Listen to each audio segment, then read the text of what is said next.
కంది శ్రీనివాసరెడ్డి అన్నారట ఈయన ఏముంది ఓట్ల పండుగ అయిపోయినాక మళ్ళీ పోయి అమెరికాలోనే ఉంటాడు అనేది కూడా గుసగుస నడిచిందట.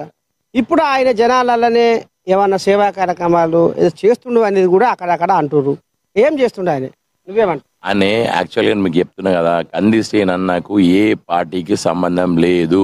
ఆయన కాంగ్రెస్కి వెళ్ళి ఎమ్మెల్యే పోటీ చేసి ఓడిపోయింది. కానీ యాక్చువల్గా ఆయన ప్లానింగ్ అంతా వేరే. డబ్బున్న వ్యక్తులకు, మంచి హోదా ఉన్న వ్యక్తులకు, మంచి చదువుకున్న వ్యక్తులకు ఏ దోపిడీ దొంగతనం అవసరం లేదు, ఏం లంగతనం అవసరం లేదు, ఆయనకి ఏం పైరవలు అవసరం లేదు. ఇప్పటిదాకా కూడా ఆయన క్యాబిన్ కు ఎన్నో లంగ కేసులు పోతే నీకు ఆ పని చేపిస్తా ఈ పని చేపిస్తాను. ఆయన ఎవరి దగ్గర 100 రూపాయలు తీసుకోడు, చీటింగ్ పనులు చేయడు, ఏం చేయడు.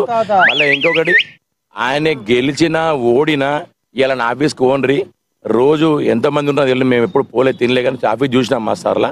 ఎప్పుడు ఆఫీస్కి పోయినా నిండుగా పేదోళ్ళ కోసం, అక్కడ కులాలు మతాలు ఏం సంబంధం లేని దగ్గర ఎక్కడెక్కడ తిరిగే పేదోళ్ళ కోసము మంచి క్యాటరింగ్ ఇచ్చి మంచి భోజనం చేపించే వ్యక్తి అంటే ఆయన కంది శ్రీన్ అన్న. ఓడిపోయిన తర్వాత కూడా ప్రజల్లో ఉండి కూడా సేవ చేసే వ్యక్తి కూడా అన్నదేం అనే విషయం. రాజకీయం పక్కకు పెట్టాలి. రాజకీయం పెడితే ఏమవుతుంది అంటే వాళ్ళు చేసే తప్పు గీనే బాలవుతాడు.